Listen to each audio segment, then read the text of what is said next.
কিসের এখন লাঞ্চে 4টা বাজে লাঞ্চ করে? 4টা বাজে লাঞ্চের টাইম কে জানি বলছিল না কে নামাজ পড়তে গেছে। 4টা বাজে যদি লাঞ্চের টাইম হয়, নামাজ টাইম, এগুলো যদি আপনারা ইস্যু তৈরি করেন তাহলে এটা তো দুঃখজনক। এরপরে থেকে আমরা বলে গেলাম আপনি কমিটিতে যদি থাকেন এরপরে কিন্তু আমরা সিলগালা করে দিব। যারা দোকান ছেড়ে পালাবে এগুলো সিলগালা হয়ে যাবে, একদম সোজা স্পষ্ট কথা। ঠিক আছে, কি মনে থাকবে? আজকে সবাই বানা দিবেন। একটা দোকানের মূল্য তালিকা নেই, আপনার একটা দোকানের মূল্য তালিকা নাই, পণ্য ক্রয়ের রসিদ নাই, এই দুইটা অবশ্যই থাকতে হবে ম্যান্ডেটরি। ঠিক আছে, আর রেগুলার মনিটরিং চলবে। অযথা একটা ইস্যু তৈরি করে যদি সবজির দাম বাড়ায় ব্যবস্থা নিব। কি এটা মেসেজ জানাই দেন, মাইকিং করে জানাই দেন সবাই। এই আপনার হয়েছে, শেষ করছেন এটা? এই যে জরিমানা করছি এটা যদি আবার কোনো এই যে পণ্যের দাম বাড়ায় তুলে নেয় আমাদের কাছে নিউজ আসবে, কিন্তু আমাদের হটলাইন নাম্বার আছে, সবাই জানে, ওখানে ফোন দিয়ে জানাবো। ঠিক আছে, তখন কিন্তু আবার আসবো, আবার এসে পরে দ্বিগুণ জরিমানা করবো বা প্রতিষ্ঠান বন্ধ করে দেবো।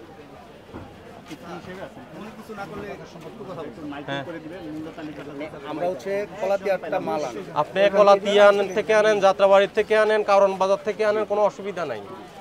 যে আড়তদার থেকে যে কম থেকে আনবেন ওই আড়তদারের বলবে যে ভাই আমারে শশা কত দামে দিচ্ছেন, ওই যে ভেন্ডি কত দামে দিচ্ছেন, কাঁকরোল কত দামে দিচ্ছেন, বা যে যে আইটেম আছে কি কি দামে দিচ্ছেন ওটা লিখে দিতে হবে।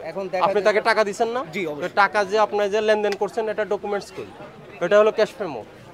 ঠিক আছে, ওই দাম আনে আপনার প্রফিট কত, আপনার পরিবহন খরচ সহ একটা প্রফিট মার্জিন লিখে আপনার মূল্য তালিকায় এই অনুযায়ী বিক্রি করবেন। এখন মনে করেন কেউ 1 বিঘা চাষ করে নাই, কেউ করছে অল্প কিছু চাষ করছে, এই যে বলে আপনার 14 কেজি শসা আনছে। আপনি কি কৃষক থেকে নিছেন? জি, সব কৃষক থেকে নিছেন?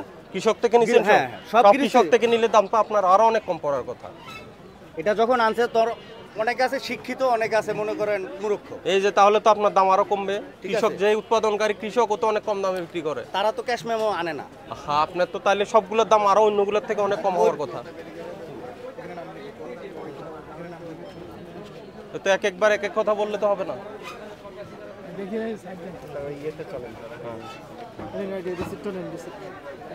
এটা কার তোমার বইতে করছে, সাইন করছে তো? এই আপনি যে কমিটির কি দায়িত্ব আছেন না, ওটা বলে দিবেন সবাইকে। প্রতিদিন টিম আসবে।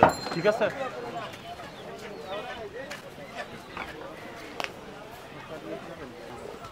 ভালো করছে।